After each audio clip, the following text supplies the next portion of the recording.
Bonjour à toutes et tous, vous écoutez First Print, votre podcast comics préféré pour un nouveau numéro du format Front Page qui est votre revue d'actualité sur la sphère des comics et des adaptations. Et heureusement qu'on ne s'intéresse qu'à ça, sinon la salière serait de sortie. Corentin, bonjour, ça va bien? Ouais, ça va très bien. On ne fera aucun commentaire sur rien du tout. Corentin, on va parler de comics dans ce Front Page et c'est tout ce que l'on fera. Ah, j'ai le seum, putain.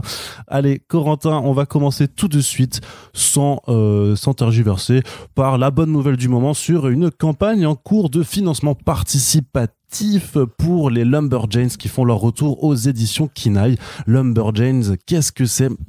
Eh bien, c'est une série qui a été créée par Andy Stevenson, Grace Ellis, Shannon Waller et Brooklyn A. Allen, qui, grosso modo, nous emmène aux côtés des Lumberjanes. Donc, c'est un peu une forme de cadette ou de scout au féminin. Voilà, donc elles partent camper dans la forêt, dans les forêts américaines. Et là-bas, elles font tout un tas de rencontres plus ou moins bizarres, puisque c'est une série qui mise à la fois sur l'humour et aussi sur une touche de fantastique. Et pourquoi est-ce qu'on en parle ? Bah déjà parce que c'est bien. C'est une série qui a notamment connu un énorme succès aux éditions Boom aux États-Unis. Ça a gagné plusieurs Eisner Awards. Ça a été vendu à des paquets de gens, mais ça fait partie aussi de ces titres en indépendant qui connaissent le succès aux États-Unis sans pour autant que ce soit transformé en France. Il y avait une première édition, même une double tentative d'édition qui avait été tentée chez Urban Comics avec un premier tome d'abord au format cartonné qui n'a pas marché, puis une intégrale au format souple qui n'a pas marché non plus. Et donc maintenant, le contrat pour les droits de Lumberjane étant repassé disponible, c'est les éditions Kinaï qui s'y essayent. Et puis c'est forcément un peu plus logique, on va dire, quand on regarde le catalogue de cet éditeur qui est spécialisé depuis son lancement sur tout ce qui est comics jeunesse ou plutôt comics all ages comme on dit là-bas, voilà, qui viennent des États-Unis. Donc c'est à soutenir en ce moment sur Ulule, puisque le projet c'est vraiment de sortir l'intégrale de cette série dans les formats intégral enfin c'est des gros volumes qui comprennent l'équivalent de 2 TPB de l'édition simple. Donc c'est 6 volumes je crois en tout, donc dans le format souple à rabat tel que Kinaï le pratique. C'est une forme de validation du projet, puisque il faut soutenir la série dès ses débuts avec cette campagne qui fait un petit peu penser aux campagnes un petit peu de précommande, de souscription que fait aussi Bliss Édition.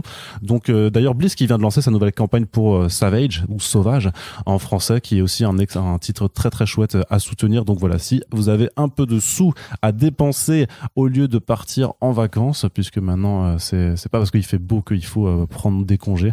Bah non, parce que vous allez devoir travailler jusqu'à 65. Bref, je disais donc, si vous avez des sous à dépenser sur Ulule, eh bien faites-le pour Kinaï. Plutôt que pour Europe Écologie Les Verts. Par exemple aussi. Ouais. Effectivement, vous voulez soutenir un projet, celui-là est plus intéressant.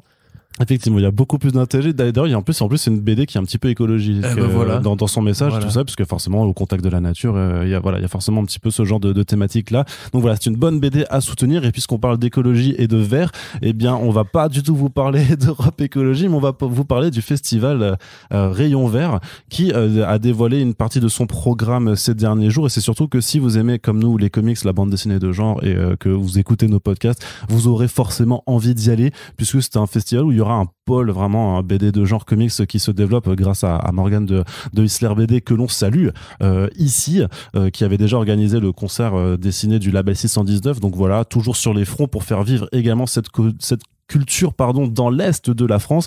Et donc il y aura les 7 et 8 mai dans cette fabuleuse ville de Volcrange. Alors voilà, c'est Volcrange, c'est près de Thionville, c'est près de Nancy, c'est près de Metz, c'est dans cette région dévastée de la France qu'est la Lorraine. Le mec vient d'Alsace. Hein. Ouais, mais forcément l'Alsace est rayonnant et la Lorraine c'est la Bretagne et la Normandie. C'est un peu le yin et le yang des régions, quoi.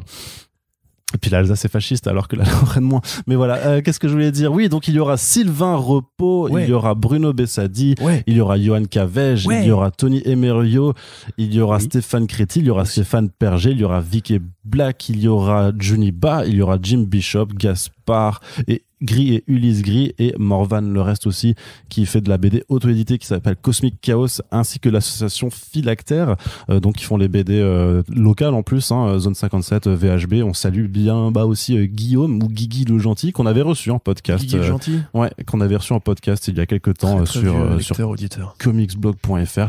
Donc voilà, c'est un festival où sur ce pôle-là, vous avez 75% des gens qui sont passés nous voir dans les micros. Donc j'imagine que peut-être peut-être qu'une bonne partie d'entre vous connaissent déjà leurs travaux, et si ce n'est pas le cas, vous aurez l'occasion de le faire. En tout cas, ça va vraiment très très cool, puisqu'il y a aussi le très cher Commis des Comics qui a été mandaté pour faire l'animation sur l'ensemble du festival, donc avec des conférences, de la bataille de dessin, où du coup ils vont se donner des coups de crayon dans la gueule comme ça va être assez terrible. Ouais, c'est très violent.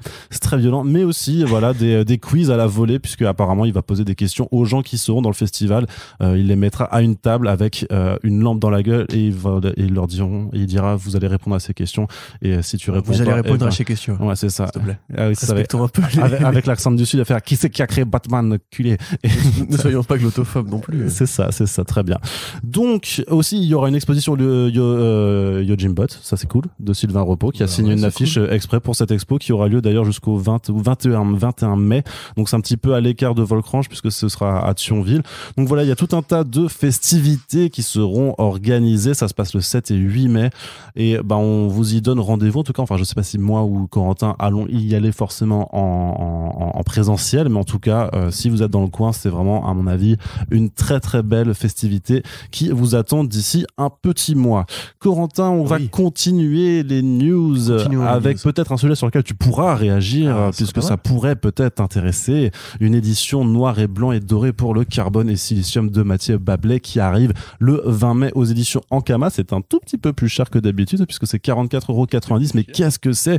Eh bien, tout simplement qu'ils ont fait un moule pour imprimer sur des lingots d'or carbone et silicium. Donc voilà, moi je trouve qu'au final c'est pas très très très cher, 44,90 €. Par contre, c'est une BD qui fera un petit peu lourd dans le sac, mais non, je rigole, putain, l'humour c'est vraiment qu'est-ce que c'est drôle. Non, en fait, c'est une édition donc en noir et blanc et doré, avec un Pantone doré qui est appliqué sur l'ensemble des planches.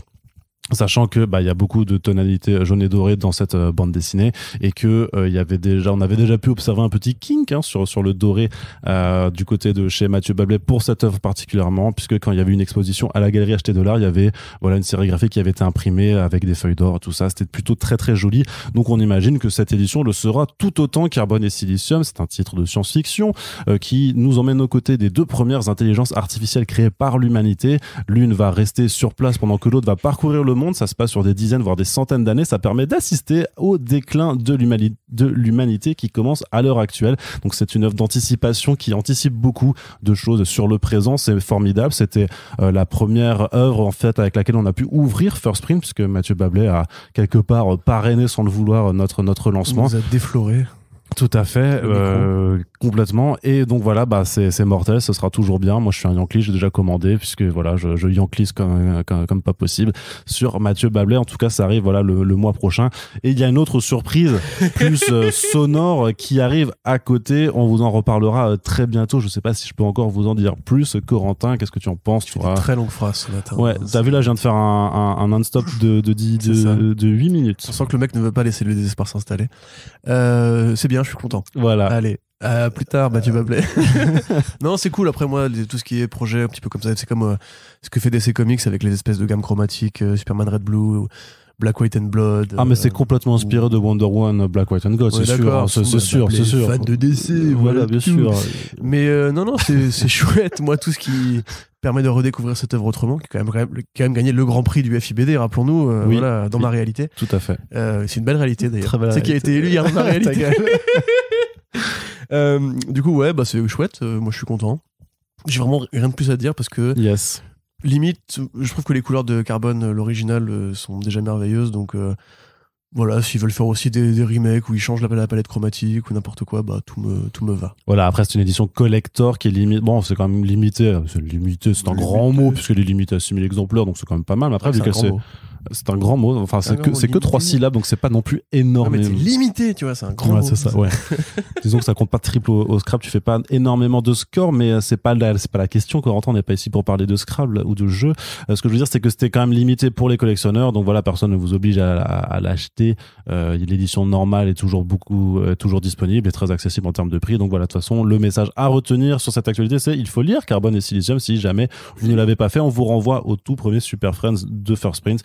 pour vous familiariser avec cette œuvre en attendant la suite. Du côté de la VF toujours, mais du côté du podcast, on a des concurrents qui se lancent dans le podcast narratif en VF sur Batman. Ça s'appelle Spotify. Je sais pas si tu connais cette plateforme. Non. Ça vient de démarrer. Ils ont l'air d'avoir un petit peu d'ambition. Je sais pas. Je pense qu'on peut commencer. Le logo vert là. Ouais, c'est ça. Ouais. Je vois, pareil ou pas. Je sais pas si on doit flipper ou pas. Franchement, parce que tout ce qui est vert en général en ce moment-là, ça passe pas trop. Putain, bien joué. Allez, je redéconne. C'est Batman Autopsy. C'est la version française de Batman Unburied, le podcast narratif Batman de David S. Goyer, qui arrive donc avec un lancement simultané dans le monde dans 9 langues différentes. Alors peut-être que vous parlez l'espagnol et l'allemand, mais moi je comprends surtout le français, et en France on aime bien le français aussi, donc ça s'appellera Batman Autopsy, et c'est Douglas Attal qui s'occupe de réaliser de réaliser cette version VF. Donc Douglas, qu'on avait reçu également dans ce podcast. On a reçu toute la terre en fait. Ouais, on a reçu quand même. Non, mais quand tu commences à faire le décompte, il y a quand même pas mal de gens qui sont passés à nos micros. Mais donc Douglas, qui est le réalisateur du film Comment je suis devenu super-héros, avec Benoît Poulvord, avec Leila Bekti, avec Mio. Oui, Mio. Non, Pio Marmaille. Voilà, c'est ce que j'allais dire, Mio Parpaille, mais ça ne marche pas. Et Vim à la Ponce, qu'on avait aussi reçu dans le podcast. Je crois que je vais le dire le plus souvent là-dedans. Donc voilà, c'est lui qui s'occupe de faire la VF pour le compte donc de Spotify, avec du coup un casting VF qui a aussi été dévoilé. Donc il y a notamment, donc c'est merde, j'ai perdu son nom maintenant parce que je ne le retrouve pas dans mon texte. Ben Salah, voilà, Dali, c'est ça. J'avais plus le prénom. C'est Dali Ben Salah qui s'occupera de doubler Batman dans notre langue. Donc c'est un comédien qui a notamment eu un petit rôle dans No Time to Die et qui était à l'affiche de Tropique de la violence, qui était, je crois qu'il est déjà plus au cinéma, mais qui était un super film. Donc c'est un petit peu cool. Il y a aussi André Dussolier qui est là pour jouer le docteur. C'est formidable. Le docteur Hunter. On a Anaïd Rosam qui joue le personnage d'une dame qui s'appelle Kel. On a Anna Girardot qui fera Vicky Vale.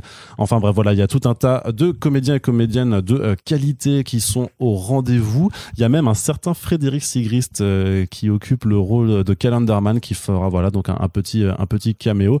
Et donc voilà, ça sort le 3 mai 2022. Donc Batman Autopsy, dans le contexte, dans le principe, ça nous emmène dans une version un petit peu différente de ce qu'on connaît de Gotham City, puisque Bruce Wayne en fait est médecin légiste, il travaille à la morgue de l'hôpital de Gotham City, et il enquête sur en fait il étudie les victimes d'un criminel qui s'appelle le Moissonneur, et voilà, qui est un nouveau serial killer qui opère à Gotham City, et donc son enquête va le mener voilà dans les tréfonds de la folie de Gotham City, et il va falloir faire appel à son alter ego de détective Batman pour espérer résoudre cette enquête, Corentin. Quoi, qu'est-ce qu'il y a? Qu'est-ce que tu en penses de cette VF? Je suis content. Écoute, d'ailleurs, je découvre que Naïd Rosam avait travaillé à une époque dans un cinéma où j'étais apprenti. Donc à l'époque, elle était pas du tout connue du machin. D'ailleurs, je l'ai reconnu dans La Flamme après, où elle jouait un tout petit rôle. Non, pas dans La Flamme. Il avait fait un truc avec Jonathan Cohen. Ça, j'en suis sûr, mais je sais plus exactement ce que c'était, parce que je vois tout ce que fait Jonathan Cohen. Sinon, ouais, c'est cool. André Dussolier, quand même. Quelle voix, quel timbre merveilleux. Pour ceux qui ont, comme moi, grandi avec l'excellente série documentaire sur la Terre des dinosaures, vous savez qu'il a une très belle voix et c'est très agréable de l'écouter. Sinon, ouais, du lourd, j'ai envie de dire. On se rappelle aussi que Frédéric Sigrist fera un petit caméo en Calendarman et ça fait très plaisir. Ouais, ça, je viens de le dire, ouais. Non, je t'écoutais pas, je regardais du coup les fiches Wikipédia des gens, mais c'était super intéressant. Et ça fait plaisir parce que Frédéric Sigrist, du coup, maintenant sera la voix dans ma tête de Calendarman quand je relirai Long Halloween. Sinon, ouais, non, c'est chouette effectivement que ces projets de séries narratives soit simplement décliné dans les langues, différentes langues que tu peux apprécier en tant qu'auditeur. À l'inverse du personnage international. C'est ça. Puis à l'inverse du Batman The Audio Adventures, tu sais, le podcast de HBO Max qui pour l'instant est juste sur HBO Max et juste en anglais. Donc c'est bien de voir Spotify mettre les moyens. C'est ça qui fait la différence, c'est que HBO Max n'est pas disponible en France. Si ça avait été le cas, peut-être qu'ils auraient fait cet effort-là. D'ailleurs, comment t'écoutes un podcast sur HBO Max? T'as une application qui fait podcast comme Spotify où tu peux l'écouter en arrière-plan ou... Pardon? Ouais, c'est pas grave, je m'écoute pas non plus. Ouais. Je l'ai bien mérité. Ouais. Donc voilà, non, c'est chouette, effectivement. C'est cool pour Douglas Attal qu'on sait être un vrai passionné de comics. Donc ils ont été chercher des gens qui savent, entre guillemets, qui savent faire. Je suis assez curieux de voir comment ça peut rendre, parce que moi j'avoue, je n'écoute pas beaucoup de podcasts narratifs, d'aventures audio, à part des audiobooks, mais généralement c'est juste une personne qui lit. Et c'est un format qui m'intéresse. Donc nous serons... Ah si, j'ai écouté récemment Gatsby le Magnifique de France Culture avec Fianso, qui jouait Gatsby. Et franchement, c'était super bien produit, donc peut-être que j'ai envie de m'y mettre aussi. Donc, voilà. Il y avait KDO qui avait fait un dérivé en podcast de Mais qui a tué Pamela Rose avec il reprenait Bullet et machin là. C'était trop bien. Ok. Ça a écouté sur l'application MyCanal. Ça c'est une suite ou c'est Ouais, c'est une nouvelle enquête, mais juste en audio, mais avec le même humour, le même délire. Enfin, c'est trop bien. Si vous voulez écouter ça. Bullet et Reaper, voilà, c'est ça. Donc en fait, il y a vraiment de très bonnes expériences, et c'est l'occasion pour moi de vous annoncer déjà que bientôt vous aurez de nouveau les voix de Douglas Attal, mais aussi d'André Dussolier et également d'Anaïd Rosam dans First Print, puisque moi j'ai pu assister à une séance d'enregistrement et puis poser quelques questions à ces personnes. Donc j'attends juste la validation de la boîte à logo vert pour pouvoir juste vous diffuser tout ça, et je l'espère en amont de la sortie du podcast, et sinon juste au moment où ça sortira, puis après on en refera un autre avec Douglas et certains de ses comédiens s'ils sont dispo pour explorer toute cette belle aventure. Donc voilà, encore plein de contenu audio qui se développe. Il me semble qu'Anaïd Rosam, elle est de la même famille que Roche Dizem en fait. Ça doit être sa nièce ou un truc comme ça. C'est possible, je t'avoue, c'est pas ce genre de questions que je lui ai posé quand je l'ai vu, mais je te crois. Alors ta famille, non. Je donne des petits tips. Très bien. Allez, on continue du côté de la VF toujours. La nouvelle collection à tout petit prix de chez Carrefour a été dévoilée. Elle est a priori déjà disponible en magasin, même si une date de sortie qui est affichée, c'était plutôt pour le 26 avril, mais a priori, des gens ont déjà pu se les procurer. Donc, si vous allez faire un tour dans votre Carrefour, putain, c'est le moment. Là, on a loupé l'occasion de faire une pub, Corentin. C'est dommage, mais on a loupé l'occasion. Mais dis donc, chérie, j'aimerais bien lire des comics à petit prix, mais je ne le trouve pas. Pas de blague consumériste ce matin, j'ai pas. Donc, c'est une collection qui s'appelle Marvel, les Grandes Alliances. Donc, ça fait un petit peu écho à celle de 2020, qui s'appelait Les Grandes Batailles. Donc, c'est-à-dire que là, on va mettre ensemble des héros qui ne se bagarrent pas, ou pas trop, mais plutôt qui vont s'allier et qui parfois, plutôt que s'allier, ils font des bisous, ils font des petits trucs, ils font même des enfants et tout ça. Donc c'est plutôt Spider-Man et la Torche notamment. Voilà. Belle histoire. Oui. Belle histoire. Au Chiot MJ, clairement. C'est pas ce qui nous intéresse.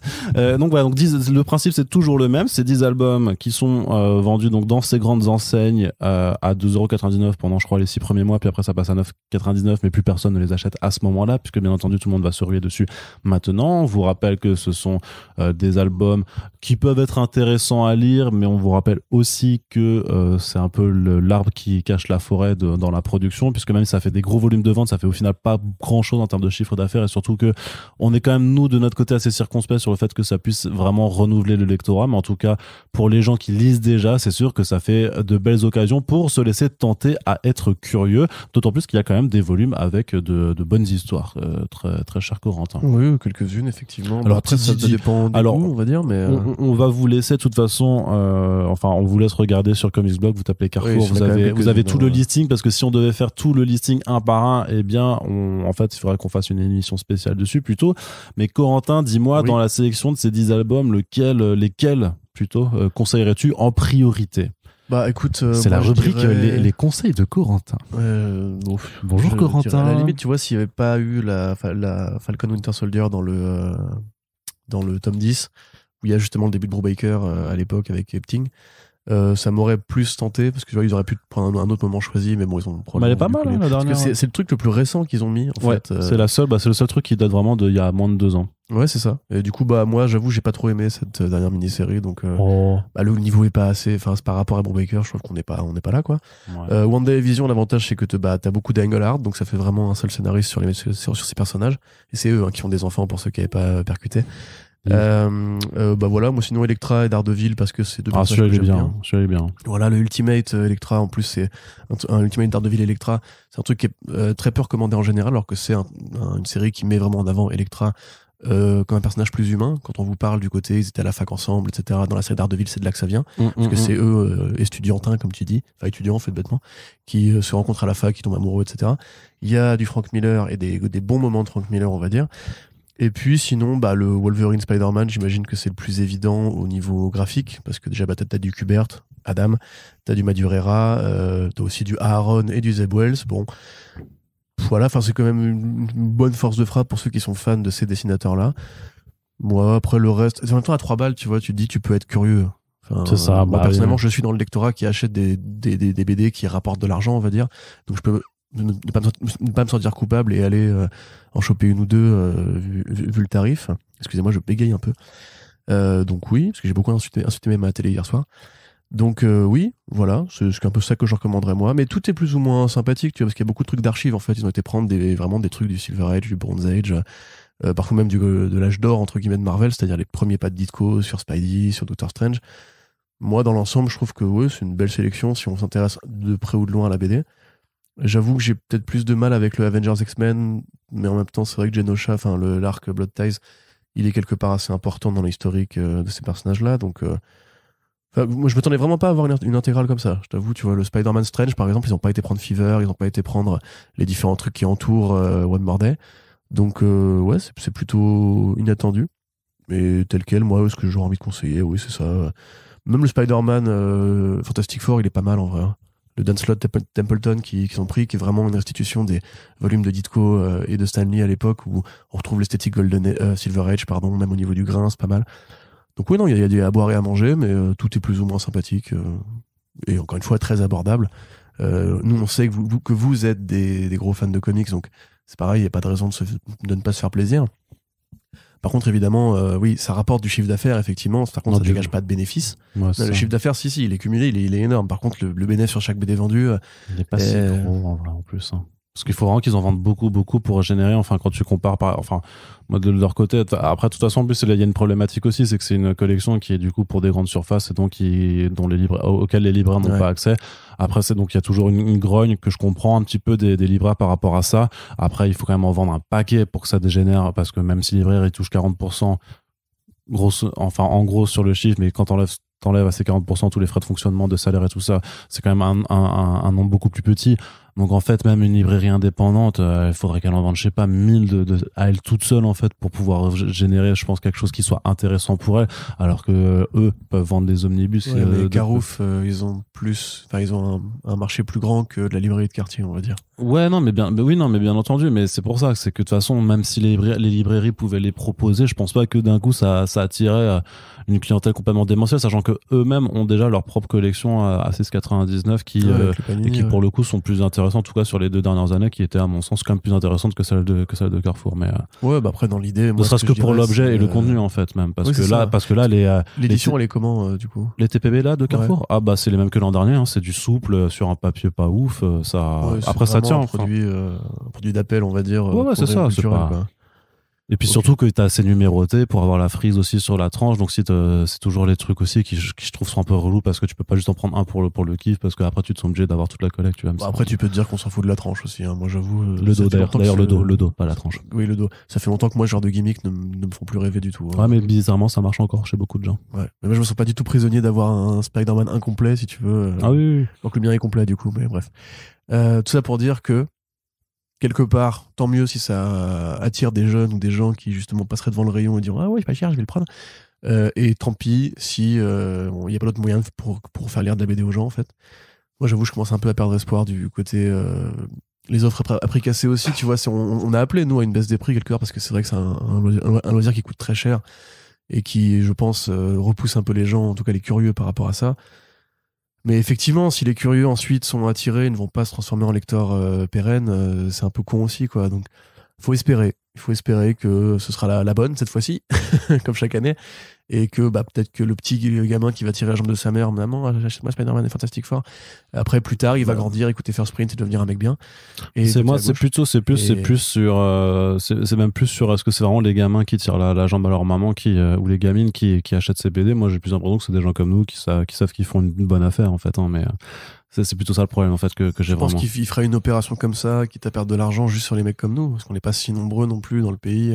Non, mais les lecteurs de comics plus ou moins casual à 3 €. Enfin, si, je suis quasiment sûr. Enfin, je suis relativement certain qu'il y a plus de gens de notre âge qui achètent cette collection que des gosses, mais j'espère me tromper. Ok. J'espère que tu te trompes. Très bien. Allez, on a terminé la partie VF, mais on se passe dans la partie VO avec quelques projets qui nous arrivent par-ci par-là. Donc déjà, premièrement, un projet de longue date dont on avait presque oublié l'existence, et je pense que on va vous en parler et vous n'en avez pas entendu parler, puisque c'est un titre qui s'appelle Neverlanders de Tom Taylor et John Somariva, qui avait été annoncé en 2019 pour l'année 2020 sous le titre Get Lost, sauf que maintenant ça s'appelle donc Neverlanders, et c'est un album all ages, on va dire, un peu jeunesse, un peu young adult, qui va nous emmener aux côtés d'une héroïne et de sa bande un petit peu d'outcasts, de gens un petit peu c'est des jeunes qui sont un peu mis à l'écart de la société, et en fait qui vont rencontrer un jeune Paco, qui est en fait un garçon perdu du royaume imaginaire, tout ça, Peter Pan et tout ça, et qui en fait les appelle à l'aide, puisque là-bas en fait la fée Clochette, elle est devenue générale de guerre et elle doit lutter contre un pirate qui a décidé de mettre tout le pays imaginaire à feu et à sang. Donc c'est très très typé un peu animation et manga dans le visuel de couverture, parce que John Somariva c'est un artiste très très influencé par ça, qui a aussi pas mal de couleurs dans l'industrie des comics. Ça a mis plus de temps à venir, hein. Ça a 2 ans de retard, mais j'imagine qu'une certaine pandémie a peut-être mis des difficultés dans le projet, surtout qu'à la base ça avait été annoncé aussi comme une série régulière, alors que maintenant ça sort directement en album, donc avec les transformations du marché indépendant aux États-Unis sur ces dernières années aussi, j'imagine que ça a pu changer pas mal de choses, mais en tout cas ça arrive. Et surtout ce qui est cool, c'est que Tom Taylor, qui nous lit, en tout cas qui voit passer certains de nos articles, gros lecteur de comics, c'est ça. Non, mais le truc c'est qu'il nous a quand même cité en disant que voilà, que la version française elle est déjà prévue, que voilà, qu'il en dira plus dès qu'il le pourra, et en fonction de qui publie Tom Taylor en France, on peut-être avoir un indice sur qui pourrait le faire. Voilà, c'est tout ce que. Ouais, mais je ne sais rien, je ne suis au courant de rien, mais faut faire marcher les ménages comme ça. Oui. Non, je sais pas. Tu sais tout. Non, ça là-dessus, je sais rien. Fais un signe avec ta bouche, tu es au courant. Hein? Non, je suis pas au courant. Je savais que t'étais au courant. Non, il a fait un signe avec sa bouche. Non, en tout cas, ça a l'air sympa. J'avoue que moi, effectivement, le côté Tom Taylor qui fait de la BD pour les gosses, c'est un truc qui me. Mais il a commencé comme ça, hein, The Deep en Australie, c'était ça. Hein, The Deep en Australie, c'était il y a un certain temps depuis. Enfin, il y a 10 ans, ouais. Et depuis, il a quand même tué beaucoup de gens chez DC. C'est vrai aussi. Et chez Marvel d'ailleurs. Hein. Et chez Marvel aussi, effectivement. Donc, je suis assez curieux de voir ce que ça peut donner. Le synopsis est sympa, la première couverture est très jolie. C'est un peu mon style, justement, de BD pour enfants, je pense, graphiquement. Et le fait que ce soit déjà dit là en France, ça nous rappelle que Tom Taylor est très lu en France, accessoirement. Mais voilà, ça fait juste plaisir. J'admets que ça m'en touche une sans forcément faire bouger l'autre, tu vois. Oui, mais parce que toi, les comics all ages, c'est pas non, mais je l'assume très bien, effectivement. Mais après, le côté un peu Fables, tu vois, on a pris un univers pour enfants et on en fait un peu une zone de guerre avec une fée Clochette générale. Ouais, par contre, ça me parle un peu plus. Mais limite, justement, je préfère une vraie grande transformation de Peter Pan en mode Bresson et tout. Bah, il y a Loisel au pire. Hein. Oui, j'aime beaucoup Loisel. Mais oui, non, tu sais pas, ça se trouve, ils te vendent ça comme un truc All Ages, mais dans le bouquin, la générale fée Clochette, elle décapite des types. Hein, chez Bush, il a un moignon à la place du bras parce qu'il a perdu sa main, etc. Ouais. Un truc bien vénère. Avec des tentacules de poupe qui en sortent après. Et le crocodile, là, en fait, c'est un kaiju. Ouais, c'est ça. Un jour, il faudra qu'on écrive des BD Corentin. Allez. Du côté de la VO aussi, et là c'est peut-être, tu me diras ce que t'en penses Corentin, c'est Artist Elite Comics qui est donc une nouvelle maison d'édition créée par Tyler Kirkham, Ale Garza et Sean Hudashko, qui dévoile un petit peu son programme de lancement. Vous en avez déjà parlé dans un précédent front page, hein, c'est une nouvelle maison d'édition indépendante avec comme particularité celle de réunir surtout des artistes qui vont aussi écrire leurs propres histoires, avec une très très très grosse vibe Image Comics du lancement. Oui, d'ailleurs les titres de lancement ne vont pas faire mentir ce premier bilan. Ça. Voilà, puisque donc en fait voilà, leur programme c'est pas de commencer à publier des séries tout de suite, mais ils vont en fait d'abord proposer 2 one-shot primer qui sont vraiment des one-shots de preview, c'est-à-dire qu'on va vous présenter 3-4 pages de planches de concept art et de croquis pour vous dire voilà, ça c'est ça qu'on veut sortir. Techniquement, enfin moi j'ai un problème avec la méthode puisque normalement il y a le catalogue des previews qui existe où c'est exactement la même chose en général. T'as le résumé, t'as la couverture et t'as parfois des planches de dessin et tout ça. Donc pourquoi faire payer $4 pour juste des previews? J'ai un petit peu du mal à comprendre, mais pourquoi pas? C'est une stratégie. S'il y a des gens qui l'achètent, c'est qu'il y avait un public pour ça, donc je le respecte.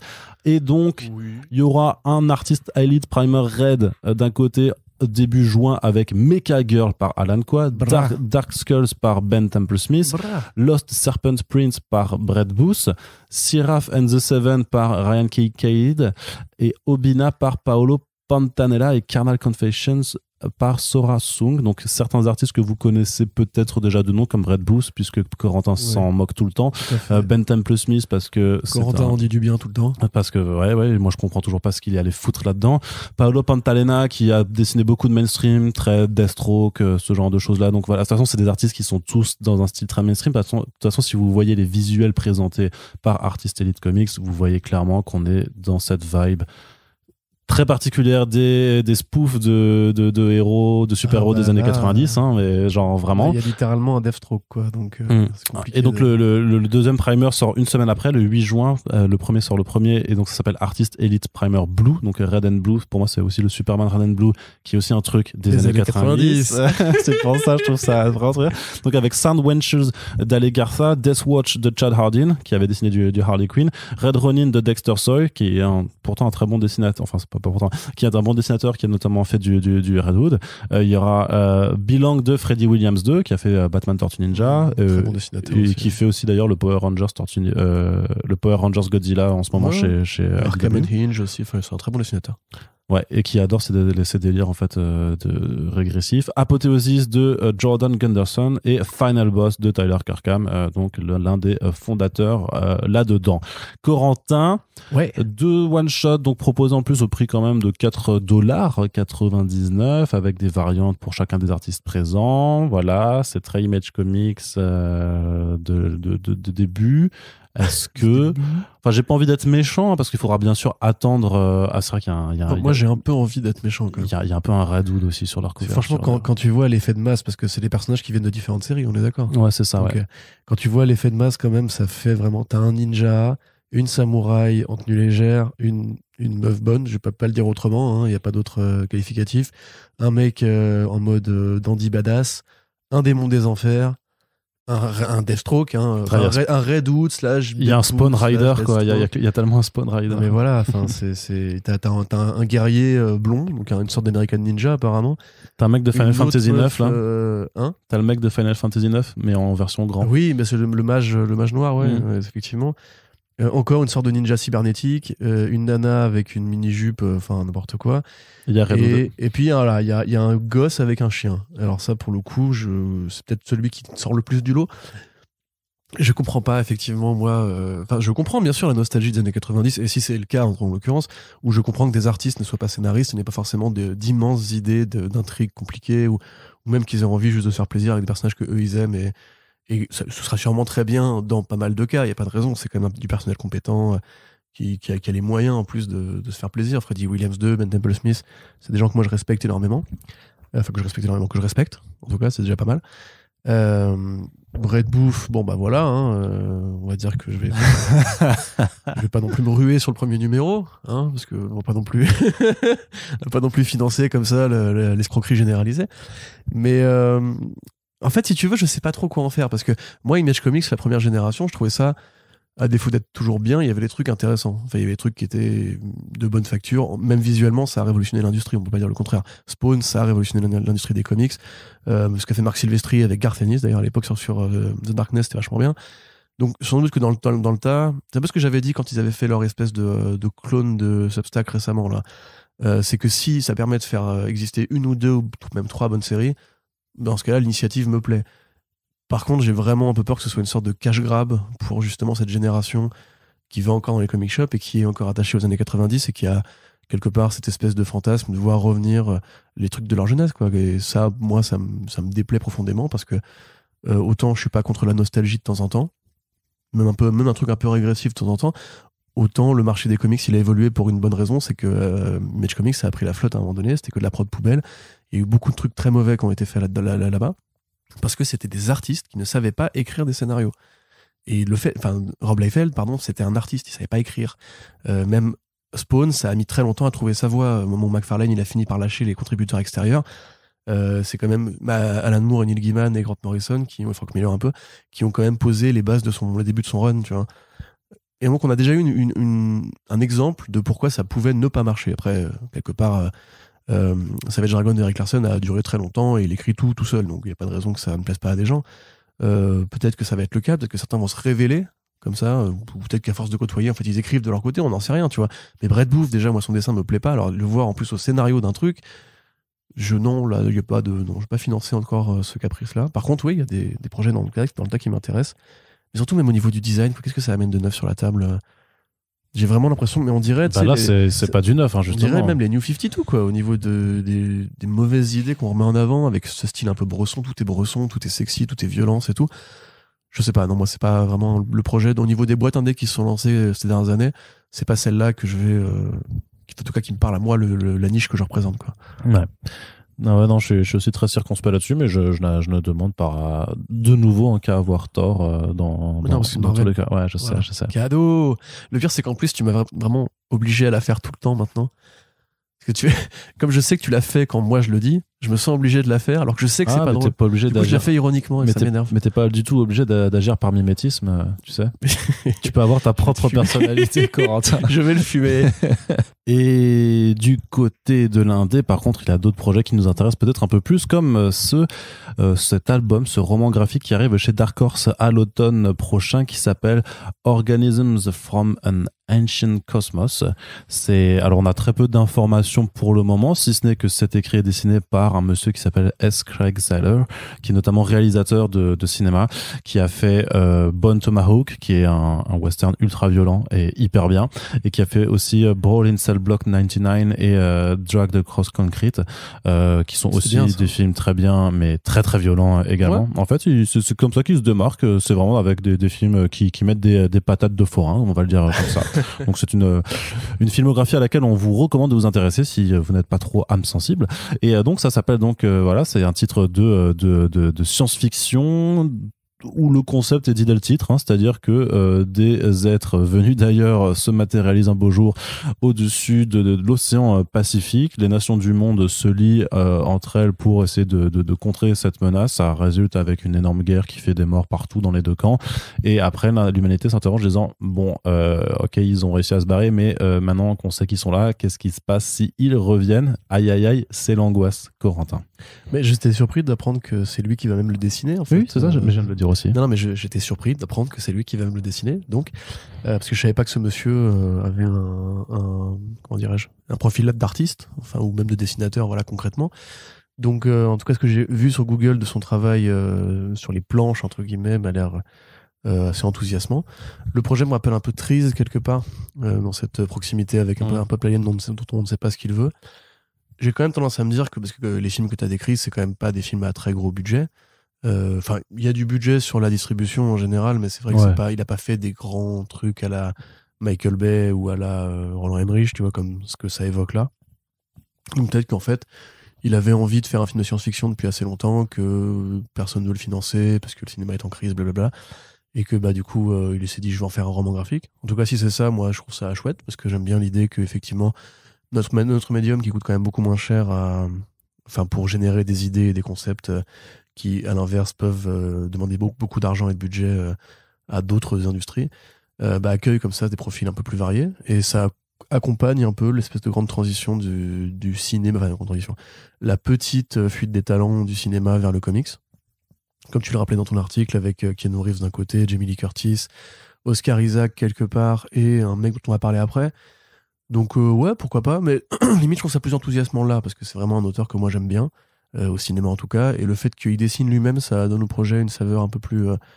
je pense pas que pour le coup il le fasse dans l'idée de le faire adapter ensuite, contrairement à beaucoup de gens qui font des BD, des célébrités qui font, ou des mecs qui viennent du cinéma, des gens qui viennent du cinéma, qui font des BD a priori, je pense, dans l'espoir que, sait-on jamais, si un studio passe par là, nanana.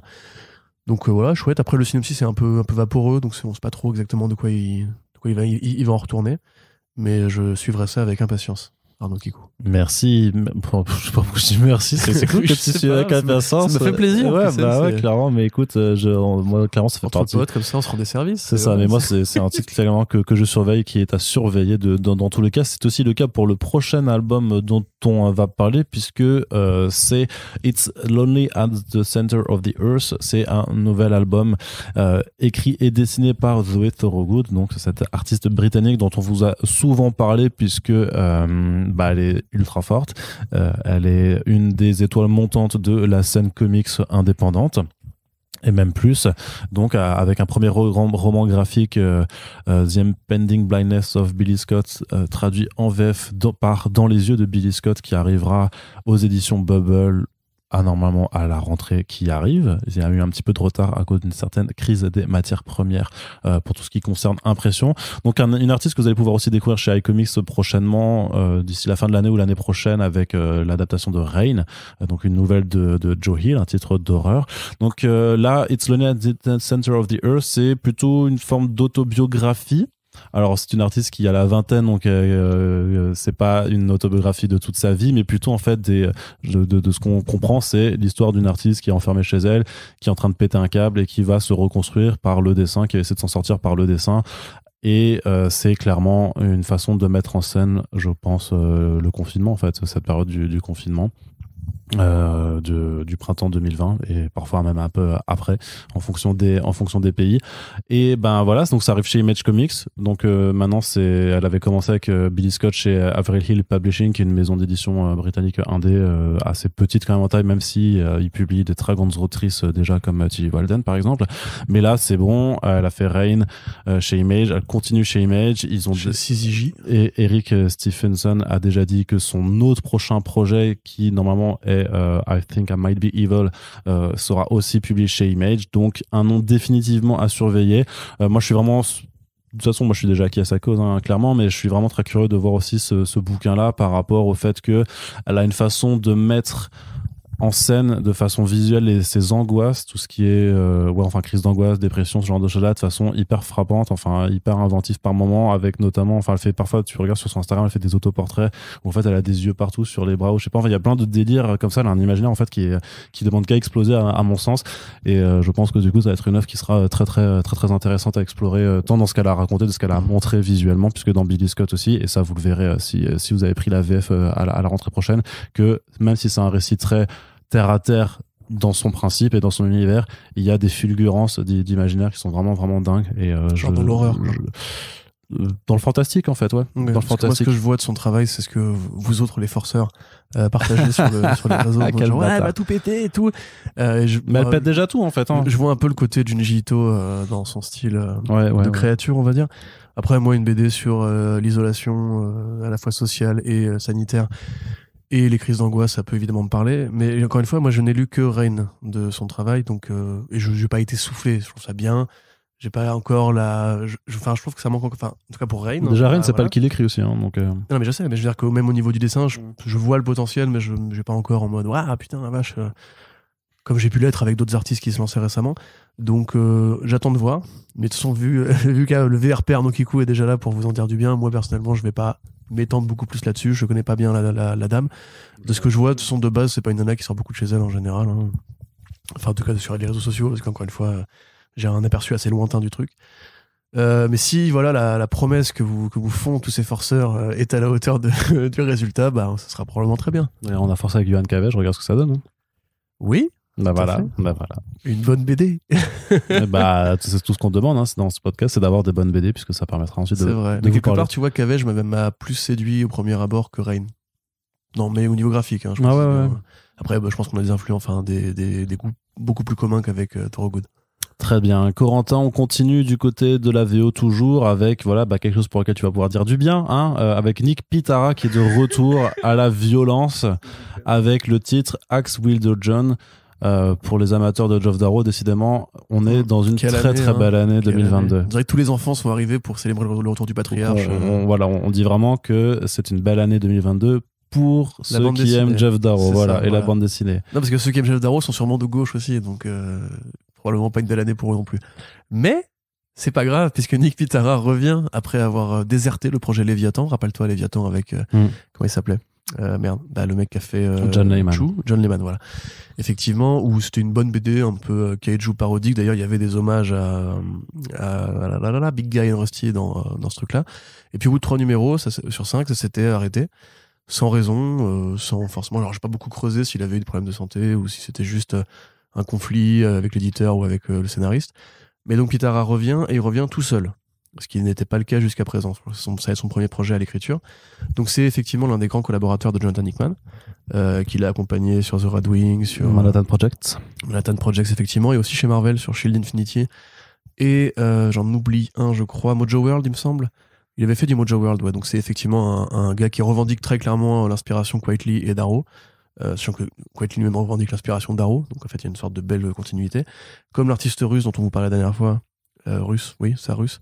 Philae, machin. Ouais, celui qui fait Agent World. Exactement. Donc effectivement, ça fait un autre projet. Et Steve Cross qui revient avec un projet chez Marvel, Hulk and the Thing, ou The Thing and Hulk, je ne sais plus. Ça fait quand même très plaisir d'avoir cette espèce d'école de dessin qui peu à peu réapparaît pour le meilleur, parce que on parlait des années 90, Geoff Darrow c'était les années 90 aussi, et quelque part c'est un style qui a à l'époque enfanté très peu de descendants immédiats. Il a fallu attendre un petit peu que Juan Rosérib commence à prendre ses marques chez Avatar et que Quitely commence à trouver vraiment sa place dans l'industrie.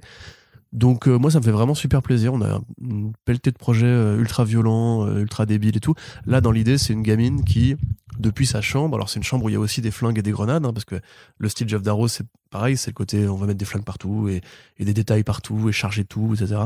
Qui en fait écrit et dessine une bande dessinée qui parle donc de John, qui est donc un axe wielder, donc un porteur de hache, qui a une énorme balafre au milieu de la gueule, mais là une balafre qui lui a arraché le nez et les lèvres aussi. On se demande comment il arrive à respirer simplement dans un monde de monstres de fantasy. A priori, le scénario va s'arrêter à ça, c'est-à-dire c'est un mec avec une hache dans un monde de fantasy. Et il bute des types. Il n'y a pas de dialogue, c'est juste la nana la petite fille qui raconte justement comme un conte pour enfants. D'ailleurs, le décalage entre le texte et les images est assez rigolo quand tu te dis que c'est une gamine qui écrit ça. Pareil, le côté un peu outrancier, la Darrow, ultra violent, etc. Moi, franchement, c'est ma cam. Hein. Ça arrive sur Zoop, la plateforme de financement participatif qui est spécialisée en bande dessinée aux États-Unis.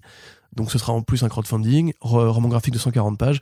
Dans les verbatim, tu vois qu'il y a Quitely et Darrow et Hickman qui ont dit c'est de la bombe bébé, ça. Bah oui. Donc vraiment, je suis content. Moi, si tu veux, une enfant qui écrit un barbare balafré qui décapite des types, si tu veux, c'est... Des types, des hommes lézards, hein, enfin des... Il y a des hommes lézards, il y a des hommes lézards, ouais. Puis il y a des énormes gerbes de sang, voilà, c'est ça qu'on veut, j'ai envie de dire. Et donc, ouais, Pitara, qui est un mec un peu passé à côté de son succès, on va dire, parce que même si Manhattan Project, c'est un peu un gros projet, en vérité, il est pas aussi connu que Dragota, par exemple, ou que d'autres collaborateurs très vedettes un peu de Hickman.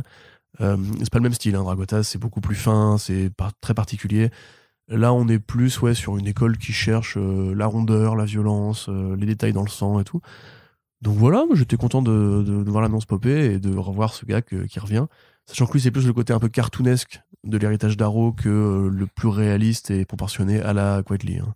Ouais.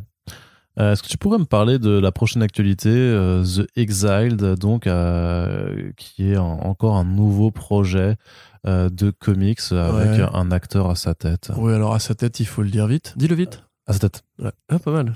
Encore plus vite. Alors c'est The Exiled, c'est un nouveau projet d'album comics avec un acteur à sa tête. Ah, mais voilà. Mais donc, pas mal. On l'a dit vite, ça y est, c'est bon.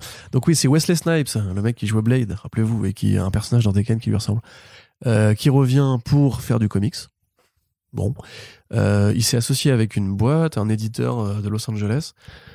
Là, je suis désolé, mais les noms vont pas tous me revenir parce que c'est vraiment des tout petits trucs. Et un éditeur qui fait quasiment que des projets en crowdfunding. Donc, The Exile, c'est l'histoire d'un flic qui traque un serial killer. Alors, le serial killer en question utiliserait des artefacts venus d'un temps très lointain, un peu préhistorique. Et en le traquant, il va réaliser que ce tueur-là serait lié à l'origine ou à un secret vis-à-vis de l'espèce humaine. Bon. C'est Wesley Snipes au niveau du design, le personnage. Donc là, il n'y a aucun doute sur le fait que, évidemment, si une adaptation est prévue, Wesley Snipes jouera le personnage principal. Accessoirement, évidemment, il produit ça avec une boîte de prod qui l'appartient, etc. C'est pas compliqué, ils n'ont quasiment pas communiqué sur l'équipe artistique, ni sur leur talent de non, BD. Hein ? Pas compris. Non, bah, ce que je veux dire, c'est que il mise sur le nom. Oui, c'est ça. Voilà. D'ailleurs, il mise sur le nom à tel point qu'ils disent pour les early adopters, vous aurez, alors il n'a pas dit NFT, mais il a dit vous aurez des contenus numériques, et il a dit vous aurez une petite figurine de 12 cm de Wesley Snipes dans son costume de flic du futur, là. Donc bon, pareil, au niveau de l'intrigue, on ne dit même pas que c'est le futur. Tu le devines à la couverture, mais on ne dit pas que c'est le futur. Ça a l'air d'être un bordel son nom. En fait, ça a l'air vraiment pareil d'être une sorte de cash grab pour les fans de Wesley Snipes, qui lui d'ailleurs n'écrira pas la BD, ne dessinera pas la BD non plus. Donc, alors lui, il dit qu'il est un grand fan de BD, que c'est comme ça qu'il a connu le mec qui lui a proposé le projet sur le tournage de Demolition Man. Là, pour le coup, vraiment, ça ne m'intéresse, mais alors pas du tout. C'est vraiment un truc, genre, c'est un goodies pour Wesley Snipes, et qui va essayer de capter le fric des fans de Wesley Snipes, quitte à le monter le plus haut possible, hein, évidemment. Je comprends pourquoi la boîte le fait. C'est évidemment, quand t'as une vedette comme ça, t'as envie d'en profiter.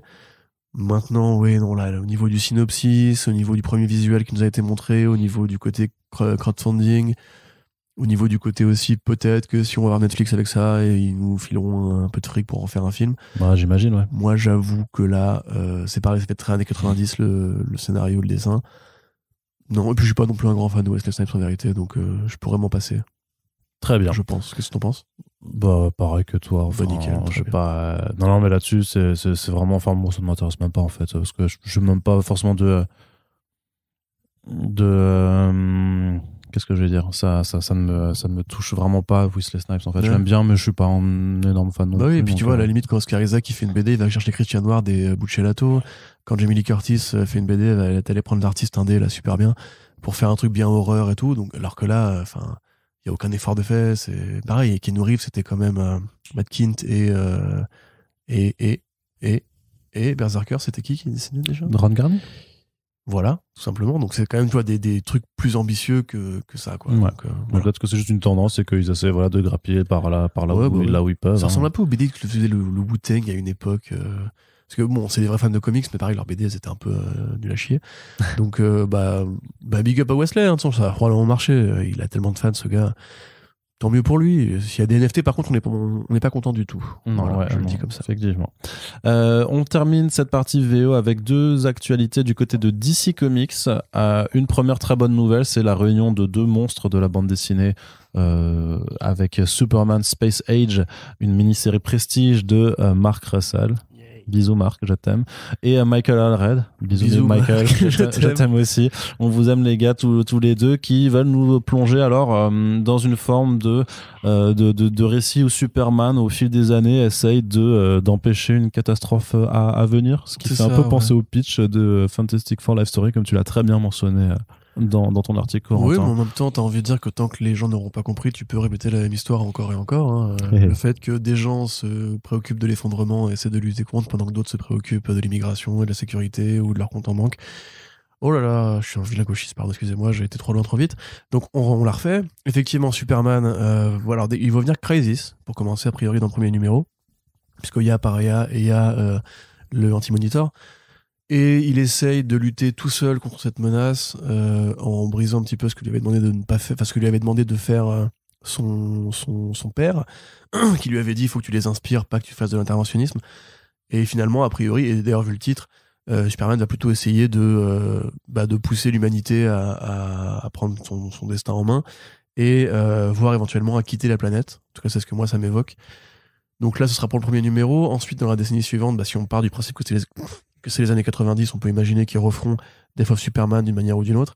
Et années 2000, alors là, j'ai pas trop d'idées, peut-être d'autres trucs.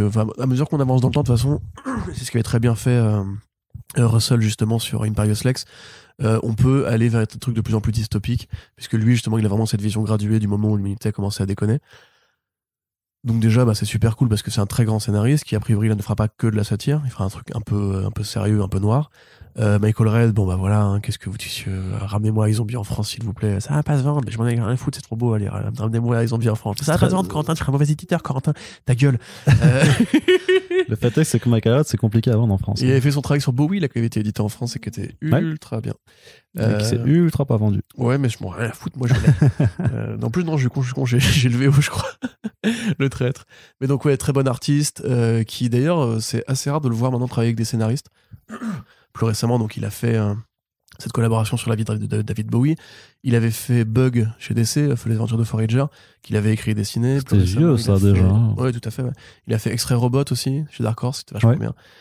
C'est un mec très psychédélique. Il revient quand même sur le X-Statix avec Peter Milligan. Oui, c'est vrai. Ouais, mais ça, c'est pareil, c'est un peu par nostalgie, quoi. C'est-à-dire que lancer un nouveau projet avec un jeune scénariste. Bon, un scénariste talentueux qui compte dans l'industrie actuellement. Il n'a pas encore 10 ans d'activité. Hein. C'était 2014 presque, donc il n'a pas encore 10 ans d'activité. C'est vrai. En moins de 10 ans, il a fait des trucs quand même, le garçon. Hein. Oui, et paquet de nominations aux Eisner et d'Eisner récolté aussi, je crois. Donc c'est quand même pas mal, ouais. Carrément. Et donc, voilà, Michael Red, Mark Russell, ça fait plaisir. Merci DC. Et franchement, on peut dire ce qu'on veut sur la ligne DC principale, mais sur les projets, alors pas Black Label, mais les projets un peu prestige, quand même vraiment du lourd, quoi. On se fait bien plaisir en ce moment. Ouais, lisez le Suicide Squad Blaze de Cy Spurrier et Aaron Campbell, c'est trop bien. Beyond the White Knight aussi, c'est plutôt pas mal. Franchement, c'était vrai, j'ai bien aimé le premier numéro. Et Rox, putain, Rox, ça tue. Ouais. On en reparlera bientôt. Oui, parce qu'il y a un back issues VO qui arrive tout prochainement, donc vous inquiétez pas, on vous fait un petit peu un débrief sur certaines nouveautés qui nous ont vraiment bien plu. Du côté de DC également, la gamme Webtoon s'élargit.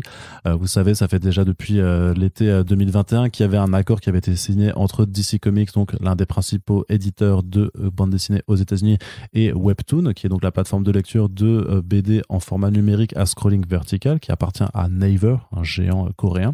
Les deux ont signé un partenariat. Pourquoi ? Parce que tout simplement, les webtoons sont lus majoritairement par un public assez jeune, on va dire la vingtaine et en dessous, et c'est forcément un lectorat qui attire un éditeur comme DC Comics. Donc, le principe, c'est on s'unit, on fait découvrir nos personnages avec des webtoons, et peut-être, si Dieu le veut, ils iront ensuite dans des comic shops pour continuer à lire des BD s'ils ont apprécié ces personnages. C'est, à mon sens, le pari qui est fait, en tout cas, de profiter d'une plateforme qui est très, très consommée, très, très regardée, pour forcément y mettre ta marque dessus. C'est forcément le pari est assez évident. Et donc, ils avaient commencé avec Batman Wayne Family Adventures, qui est un titre, all ages, un peu comédie sur Bruce Wayne qui doit gérer son rôle de daron adoptif avec ses Robins.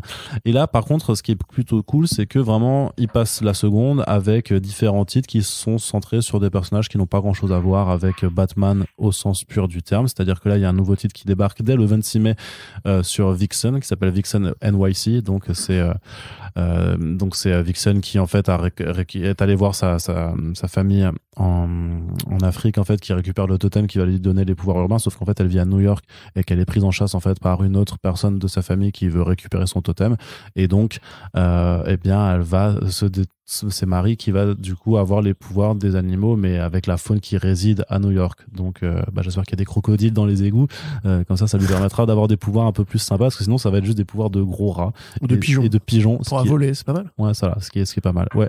Mais du coup, battant les bras comme ça. Ouais, c'est ça. Et en lâchant des fientes sur les gens, ce qui est pas non plus.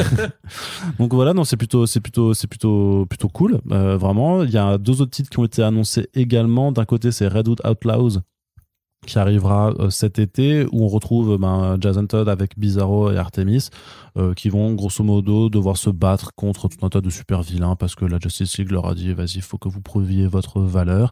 Et il y a aussi celui qui m'intéresse le plus, c'est Zatanna and the Reaper, dans laquelle en fait Zatanna est envoyée dans la Londres du 19e siècle et va devoir en fait enquêter avec John Constantine, qui allait la récupérer sur les meurtres de Jack l'Éventreur pour pouvoir retourner chez elle. Donc titre à l'ambiance victorienne avec Zatanna et Constantine. Je suis plutôt chaud, en tout cas je suis assez ravi de voir ce partenariat se développer, de voir des auteurs, des autrices et des artistes s'essayer à ces personnages sur cette nouvelle plateforme, en espérant, j'espère vraiment que cet objectif de faire découvrir ces personnages va permettre ensuite à un autre lectorat, à un nouveau lectorat de se créer et d'aller ensuite soutenir cette belle industrie qu'est celle du comic book. C'est ce qu'on peut espérer. Après, on peut aussi se demander si simplement ce lectorat-là ne finira pas par supplanter notre beau monde de planches découpées. Moi, j'admets très honnêtement, le webtoon, j'essaye, je n'y arrive pas. L'absence de découpage et l'espèce de scroll m'énerve, quoi. C'est vraiment des pages vides avec juste un personnage, une case, une bulle de dialogue. Tu te dis, mais qu'est-ce que c'est que ça ? C'est que t'es pas les bons, c'est que t'es pas allé forcément lire les bons. Ouais, peut-être probablement. Ouais. Enfin, après là, le synopsis, moi, tu me dis, Constantine Zatanna chasse le Reaper dans l'Angleterre victorienne. Bah oui, je suis content, évidemment, mais il faudra voir comment c'est fait, par qui c'est fait, quel est le synopsis, quel est le projet. T'as l'impression que DC, comme toutes les grosses boîtes d'ailleurs, veut être un peu à tous les endroits en même temps. À la fois c'est avec les podcasts sur Spotify, à la fois avec les séries sur HBO Max, à la fois avec les webtoons. Mais tout ce qui est à la mode, en fait, hein, une boîte, à la mode, tout ce qui est un marché potentiel, une boîte se doit d'essayer de le conquérir, ou s'y installer pour essayer de grappiller un peu de blé. Le webtoon, ça reste de la bande dessinée, donc c'est pas ce qui est de plus honteux comme tentative de surfer sur un marché. Mais j'admets, moi en tout cas, mais recommandez-moi des bons webtoons, hein, je vais essayer de m'y mettre éventuellement. Mais en tout cas, j'admets que moi, c'est vraiment pas la forme de BD qui m'intéresse. J'aime les pages avec des découpages, avec des variations de rythme, des splash pages, alors sûrement qu'il y a des gens qui sont fans de webtoon qui sont très insultés par ce que je dis en ce moment. Hein. Mais de ce que j'ai vu pour l'instant, de ce que fait DC Comics, en tout cas, c'est pas au niveau des grands standards du webtoon qu'on vende parfois. Donc voilà. Quelque part, ça fait un peu réponse aussi à Marvel qui a vachement intensifié l'offre numérique depuis peu.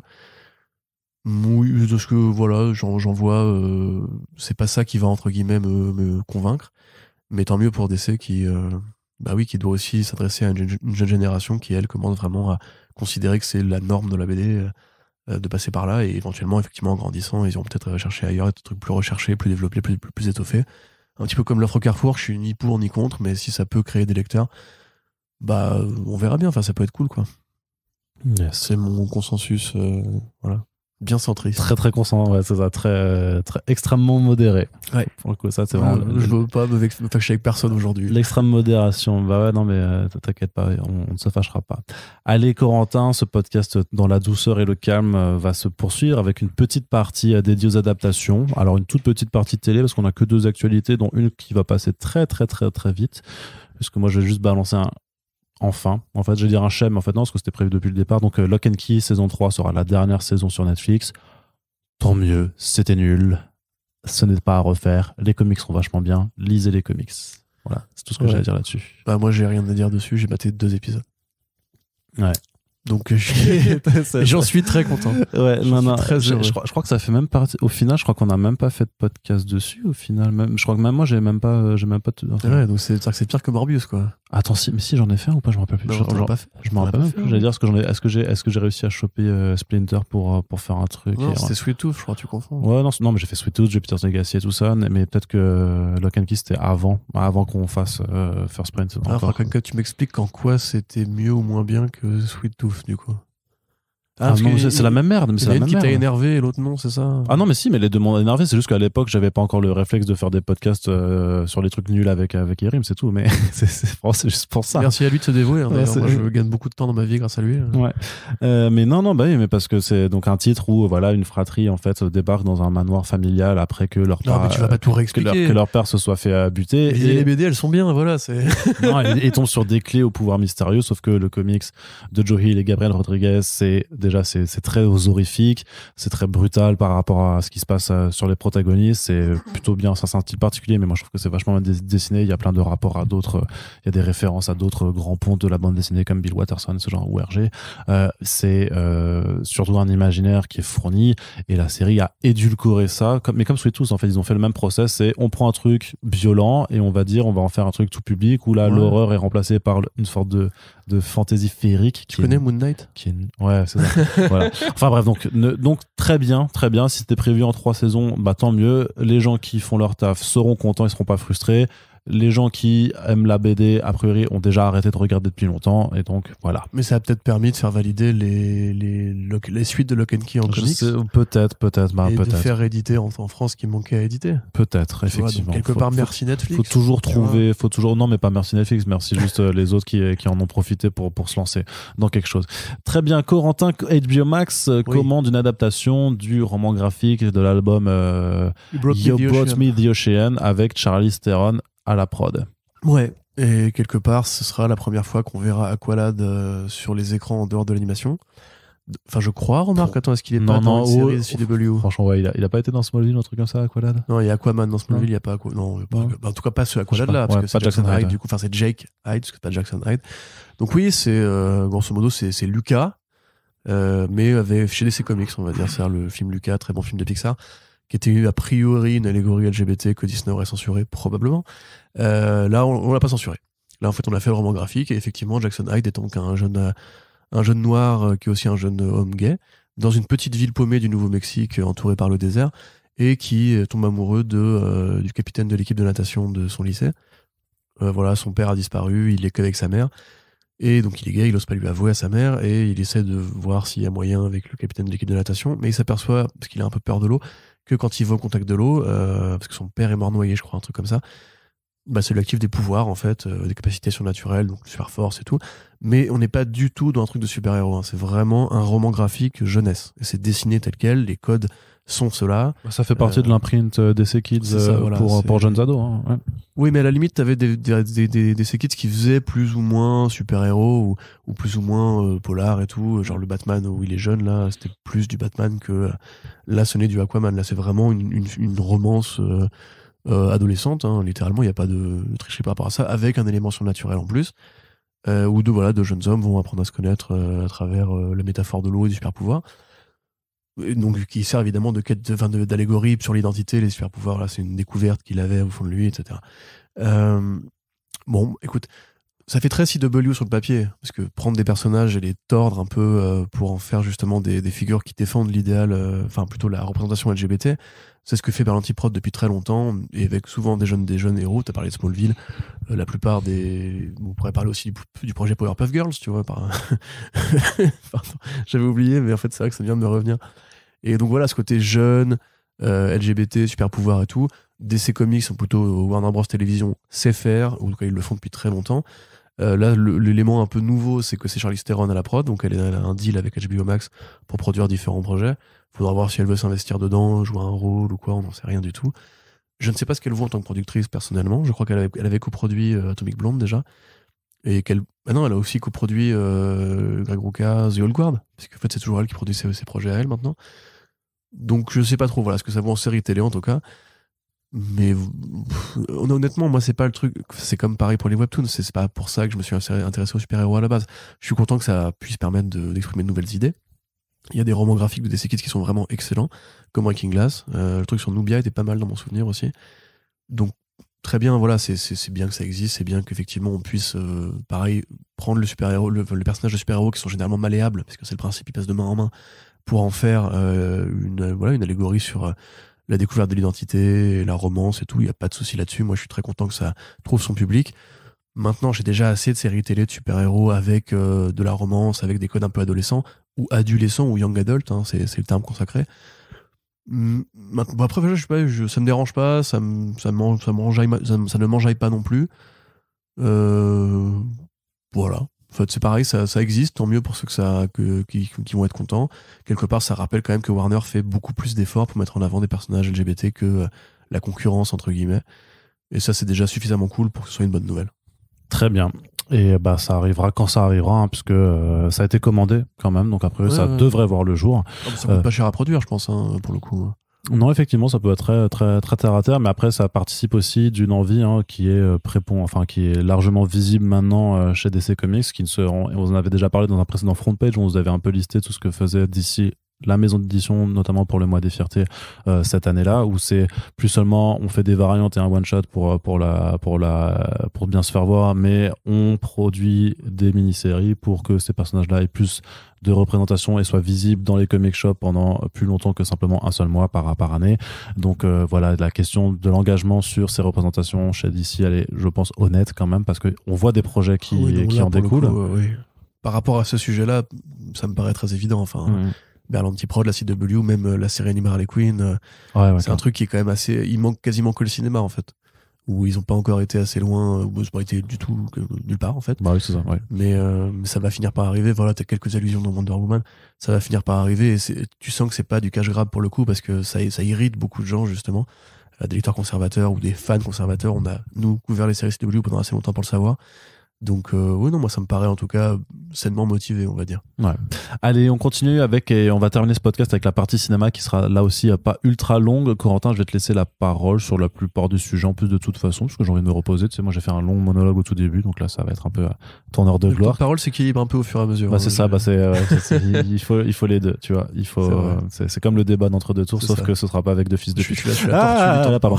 Allez, du coup, Corentin, The Crow, une nouvelle tentative de reboot se met en place. Et cette fois-ci, a priori, ce sera la bonne. C'est la bonne. On n'y croit pas du tout. Putain, ça fait 15 ans du coup qu'ils veulent relancer The Crow, donc le film culte de Lex Proyas basé sur la BD de James O'Barr. BD qui était super violente, bien vénère, où un mec avec sa fiancée se font assassiner. La nana se fait même agresser sexuellement dans la BD. Dans le film, c'est effectivement Brandon Lee qui jouait le personnage de Eric Draven. Et donc pareil, avec sa copine, ils se font tuer, cette fois-ci par des cambrioleurs. Lui, il revient en The Crow, donc en une figure un peu tourmentée. C'est vraiment la caricature du héros émo qu'on pourrait reprocher à The Batman. D'ailleurs, beaucoup de gens ont fait la comparaison The Crow, The Batman. Pas pour rien, à mon sens. Je trouve qu'effectivement, il y a des points de comparaison qui sont viables. Donc c'est un film culte sorti en 94. Et il est pas culte parce que juste il est bien, il est culte parce que l'acteur, sur une des scènes du tournage où justement il devait se faire assassiner, enfin genre le personnage se fait assassiner, les mecs des effets spéciaux se sont un peu plantés en mettant des cartouches dans le flingue, et du coup quand Eric Draven se fait tuer à l'écran, Brandon Lee se fait tuer sur le tournage par le flingue qui est le vrai flingue qu'il a tué. Voilà, donc c'est quand même une histoire qui est rentrée un peu dans la légende d'Hollywood. On se la raconte encore autour d'un feu de camp pour se faire peur dans les facs de producteurs de cinéma. D'ailleurs, ça n'a pas du coup enseigné aux accessoiristes à faire gaffe, puisque récemment, t'avais la même histoire avec le Baldwin, là, Alec Baldwin. Mais effectivement, pour Brandon Lee, qui est donc le fils de Bruce Lee et qui est pas mort beaucoup plus vieux que lui, ça a constitué la légende, ça a aidé le film à trouver son public aussi, parce que forcément, il y avait une sorte de curiosité un peu morbide autour du truc. Mais ça reste un bon film. Moi, j'aime bien le film The Crow. Il y a eu plein de suites nulles en direct ou DVD, trucs affreux avec Edward Furlong ou Tara Reid, des trucs vraiment le back catalogue affreux. Et finalement, en 2008, quelqu'un s'est dit, je vais relancer The Crow. Parce que oui, c'est un peu bête, l'univers est sympa, on n'a jamais réussi à faire des bonnes suites après. Donc essayons, il a essayé, il n'a pas réussi, un autre a essayé, il n'a pas réussi, un autre a essayé, il n'a pas réussi, un autre a essayé, il n'a pas réussi, et maintenant on en est au projet qui va sûrement réussir. La dernière fois qu'on en parlait, c'était avec Jason Momoa. Il y avait aussi Alexander Skarsgård qui devait le faire, et donc c'est son petit frère finalement qui va le faire, Bill Skarsgård, qui jouait Pennywise dans le film Ça, et sa suite. Et F.K. Twigs, donc la chanteuse, danseuse britannique extraordinairement douée et beaucoup trop stylée, qui devrait jouer le personnage féminin. Personnage féminin qui sera revu à la hausse parce qu'on n'est plus dans les années 90, on peut pas juste tuer l'héroïne pour lui donner un motivateur au héros. Donc un truc qui devrait en plus prendre ses distances avec le comics et avec le premier, qui sera réalisé par qui sera réalisé par ce mec. Voilà, merci Arnaud, qui a fait le film américain Ghost in the Shell, qu'on peut trouver nul, effectivement, mais visuellement, il y avait des idées. C'est juste qu'il fallait pas refaire le même film, il fallait pas prendre Scarlett Johansson, il fallait pas faire ce film aux États-Unis, en fait, simplement. Il a fait un autre truc, c'est Russell quelque chose, non ? C'est Rupert Sanders. Rupert Sanders, il avait fait un autre truc qui était un peu mieux, je crois, mais je ne me souviens plus vraiment. Bon, bref.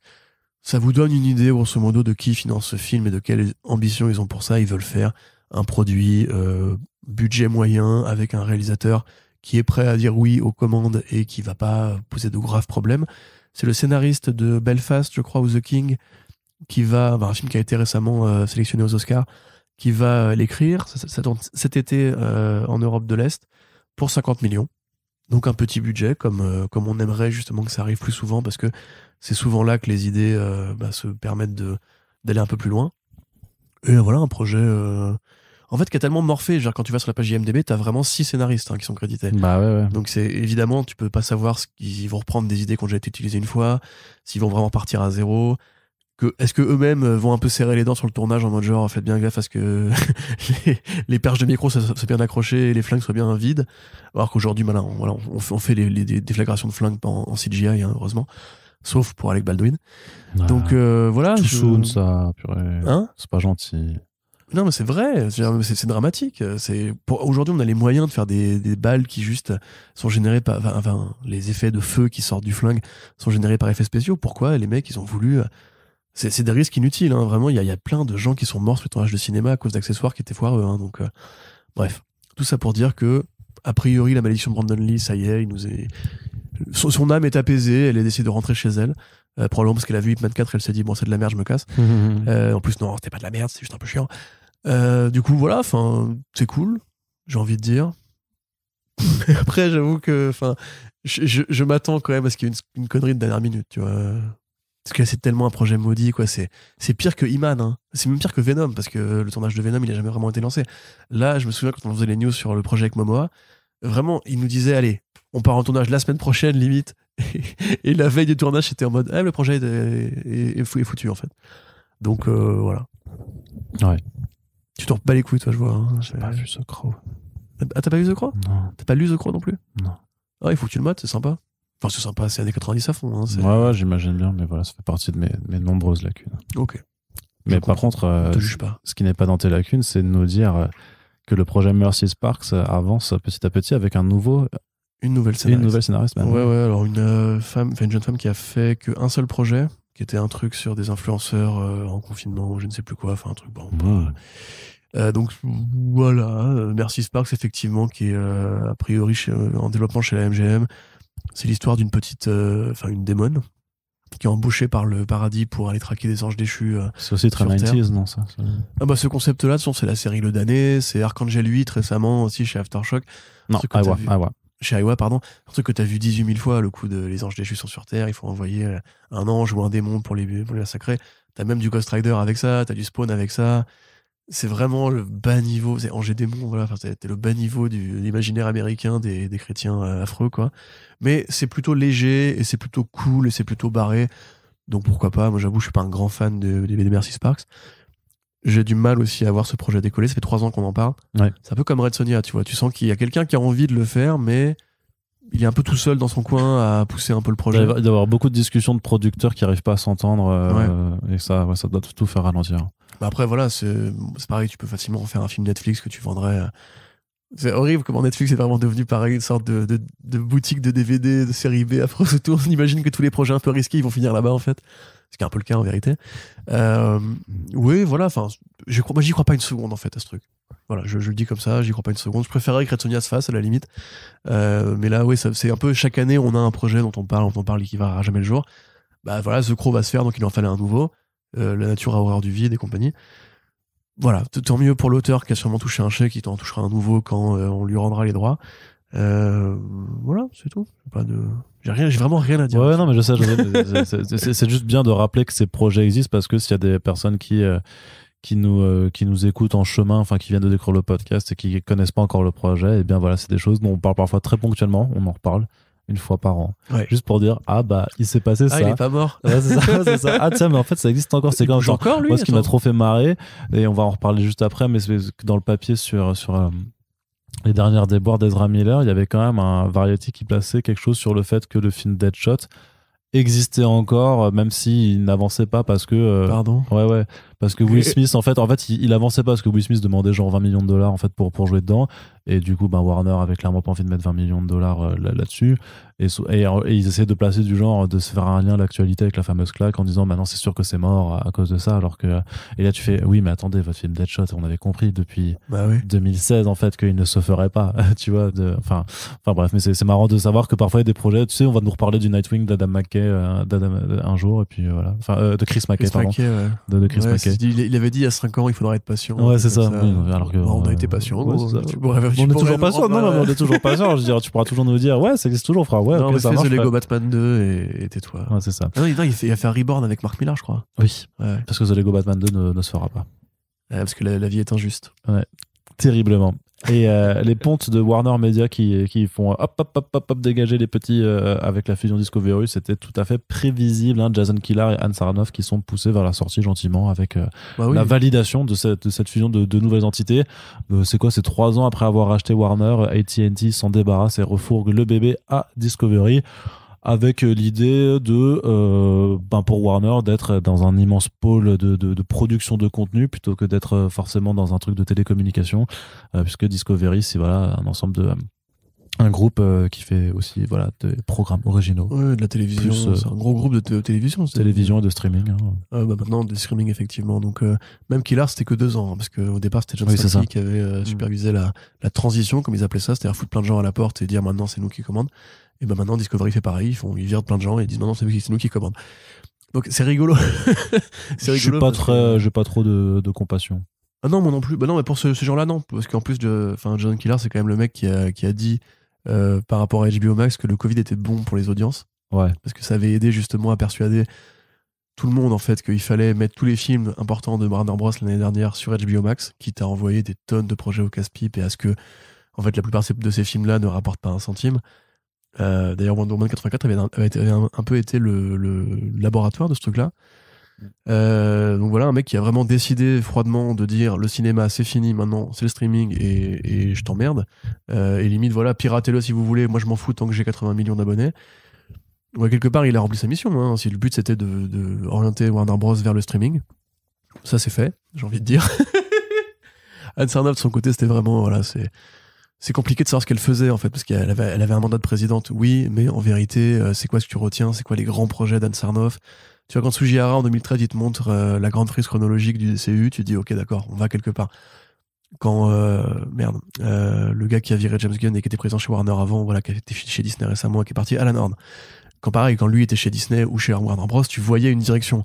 Là clairement c'était Killar et Sankey qui dirigeaient la boîte. Anne Sarnoff elle serrait des pinces et elle répondait à des interviews quoi. Bon, c'est un peu difficile de maintenant comprendre qui fait quoi, tellement la boîte elle a de col blanc qui ont des seniors vice-présidentes, chairman, executive chairman et compagnie.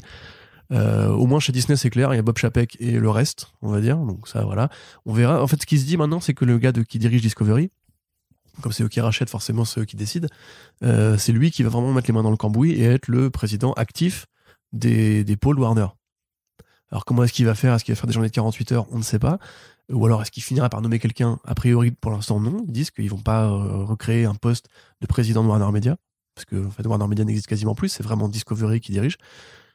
Et il faut voir ensuite si ça descend, en fait, parce qu'on sait que Dan Didio avait fini par être viré, alors est-ce que c'était pour ça ou pas pour ça? Ils ont déjà tellement écrémé chez DC que je les vois mal être... enfin, j'espère qu'ils sont pas inquiétés d'avoir de nouveau des bouleversements, parce qu'ils ont... ça a été compliqué les 2 dernières années à cause de ça, notamment. Bah, si des bouleversements il doit y avoir, ce sera plus à l'échelle de Pam Clifford que de Jim Lee. Pour le coup, là, il reste plus personne à virer à part lui. Pam Clifford, elle peut dégager, hein, tranquille.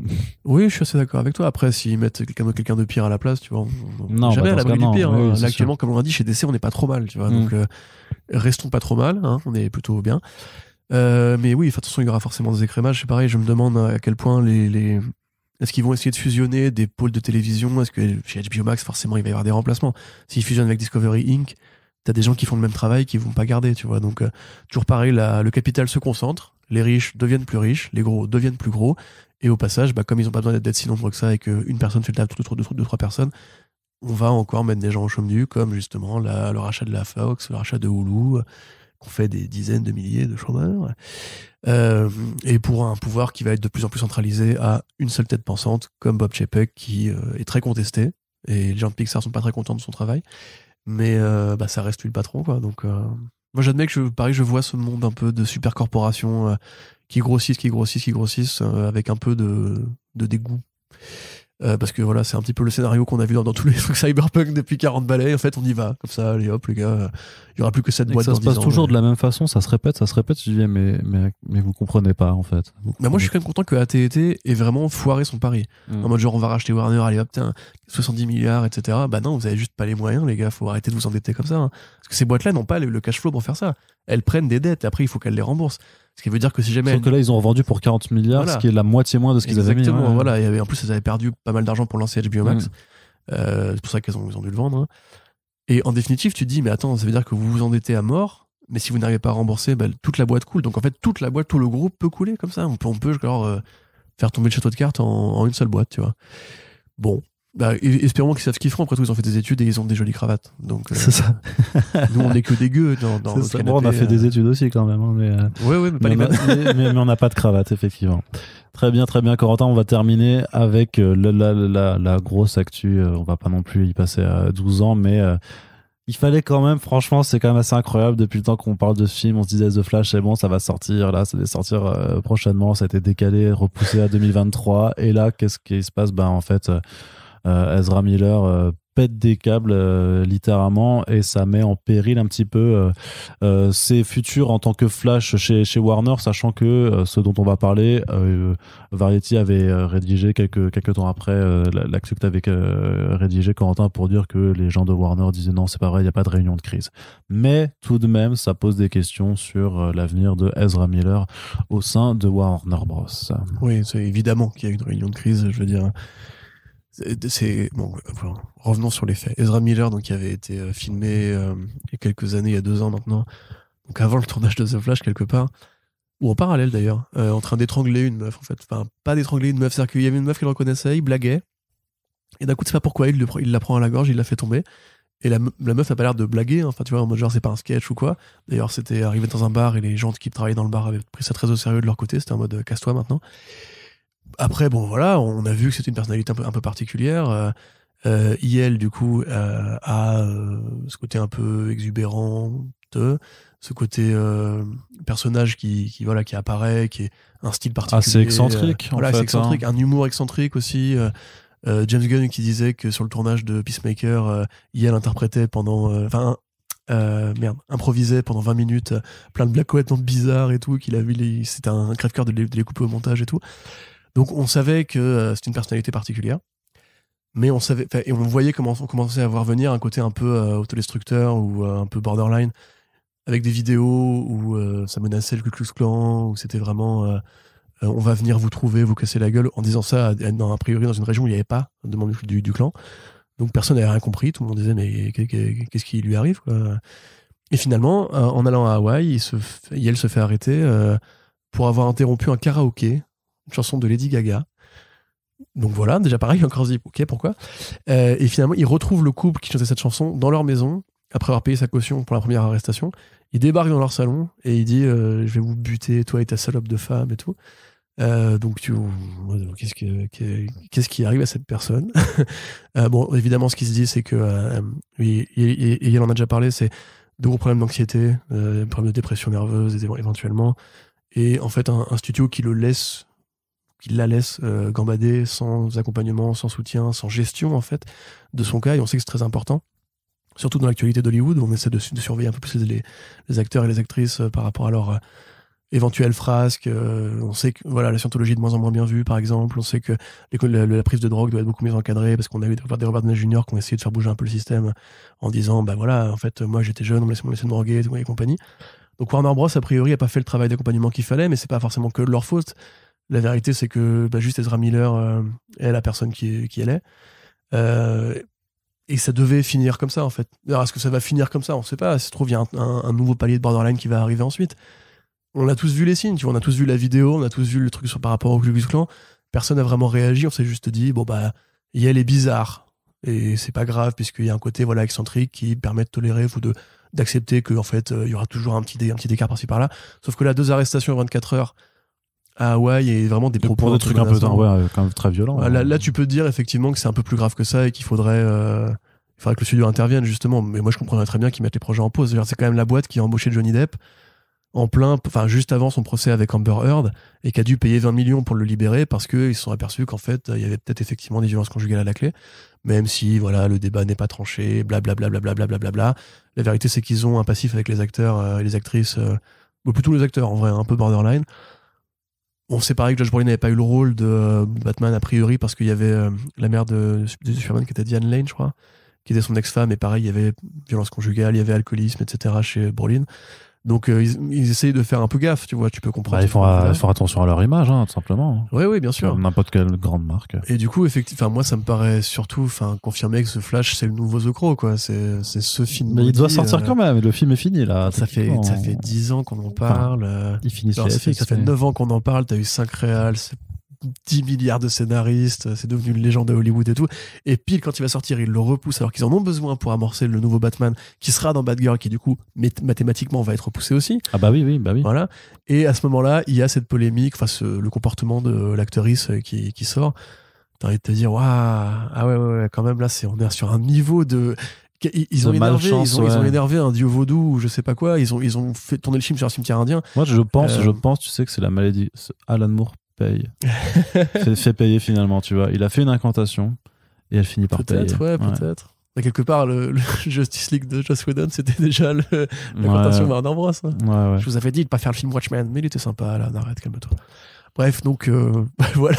Je sais pas ce que t'en penses toi, mais moi de mon point de vue vraiment. Bah c'est la goutte d'eau qui fait toujours pas déborder le vase, mais qui tu fais putain, mais il y a un moment le vase il va se casser la gueule en fait encore plus, je sais pas, tu vois, mais dinguerie en fait. T'as l'impression que ce projet est littéralement maudit. Mais surtout que Miller est aussi dans Fantastic Beasts. Si jamais ils doivent aussi recaster son personnage après avoir déjà recasté. Attends, celui qui vient de sortir là, enfin celui qui sort le 13 avril. Ouais. Bah non, c'est bon, c'est fini, le film il est dans sort. les 3, non mais ils vont continuer à en faire. Vraiment, t'inquiète pas que ça marche de ouf. Hein. C'est l'une de leurs plus grosses franchises, inexplicablement. Bah attends de voir si ça marche le 3e quand même. Attends de voir. Ouais, apparemment il est vraiment encore pire que celui d'avant, qui était déjà encore pire que celui d'avant. Donc bon, on verra bien. Mais c'est une acteur-actrice qui comptait vachement pour Warner. Poulain, tu vois, clairement ils avaient des billes sur Ezra, mais ouais, à voir s'il y aura des soucis par la suite. Surtout que c'est lui qui reboot qui reboot l'univers. Ils en auront besoin après, quoi. Enfin, ça le temps. Ouais. Très bizarre. Bah voilà, c'est là-dessus qu'on va conclure ce podcast. On espère comme toujours que ça vous a plu. N'hésitez pas à réagir aux différents sujets évoqués dans l'émission, que ce soit sur les réseaux sociaux ou dans l'espace commentaire de notre site. On vous rappelle aussi que pour faire vivre ce podcast, il faut le partager au plus grand nombre, que ce soit sur vos réseaux, partout ailleurs. Discutez aussi, je sais pas si vous rencontrez des gens qui aiment bien un peu la pop culture, les comics, leur dites j'ai écouté ce podcast, c'est pas mal, regarde, c'est sur Spotify, là regarde, c'est pas mal, ça s'appelle First Print, ces deux gars ils discutent, c'est rigolo, c'est informatif, en plus il y a un saxophone, c'est vachement chouette. Donc voilà, vous pouvez faire il y a un saxophone, je vais écouter direct. Vous pouvez faire le travail de bouche à oreille de cette façon, et puis on vous rappelle qu'on a aussi une petite page Tipeee qui est ouverte si vous voulez nous apporter une contribution financière afin de pérenniser le podcast sur le long terme pour que vous puissiez écouter First Print encore dans 50 ans quand on votera à l'extrême droite. Ça s'appellera Première Impression d'ici là et on parlera que de franco-belge. C'est ça. Allez, très bonne journée à vous. Merci de nous avoir écoutés et on vous dit à bientôt pour le prochain podcast. Salut!